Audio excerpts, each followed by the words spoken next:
দর্শক, আজ আমরা একটা গুরুত্বপূর্ণ বিষয়ে জানব। মুসলিম নারী কি তার স্বাভাবিক কণ্ঠস্বর সকলকে শোনাতে পারে?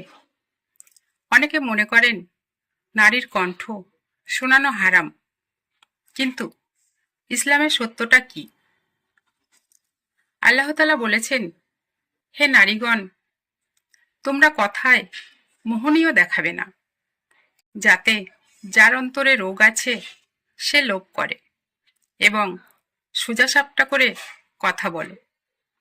খেয়াল করুন, আল্লাহ নারীদের কথা বলা নিষেধ করেননি, শুধু বলেছেন অতিরিক্ত কোমলতা, আকর্ষণ তৈরি করা যাবে না, অর্থাৎ স্বাভাবিক কণ্ঠ হালাল, কিন্তু প্রলোভন সৃষ্টিকারী কণ্ঠ নিষিদ্ধ। ইতিহাস ও হাদিসের প্রমাণ।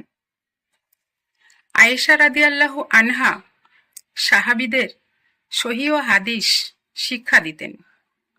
পুরুষ সাহাবীরা এসে তার কাছে জ্ঞান নিতেন। সাহাবীগণ বলেন, আমরা আয়েশা রাদিয়াল্লাহু আনহার কাছ থেকে জ্ঞান গ্রহণ করতাম।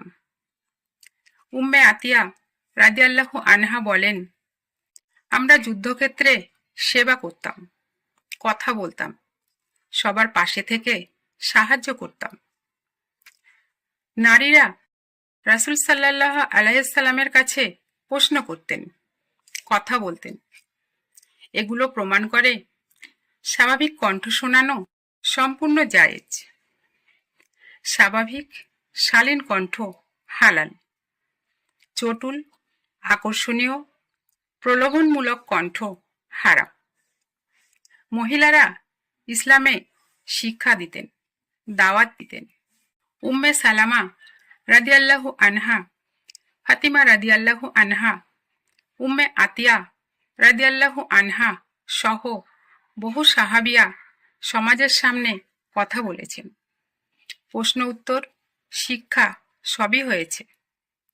কোথাও বলা নেই নারীর কণ্ঠ পুরুষদের শোনানো হারাম। যতক্ষণ কণ্ঠ স্বাভাবিক এবং ইসলামী আদব মানা হয় ততক্ষণ জায়েজ। ইসলাম নারীর কণ্ঠকে নিষেধ করেনি, বরং শালীনতার নির্দেশ দিয়েছে।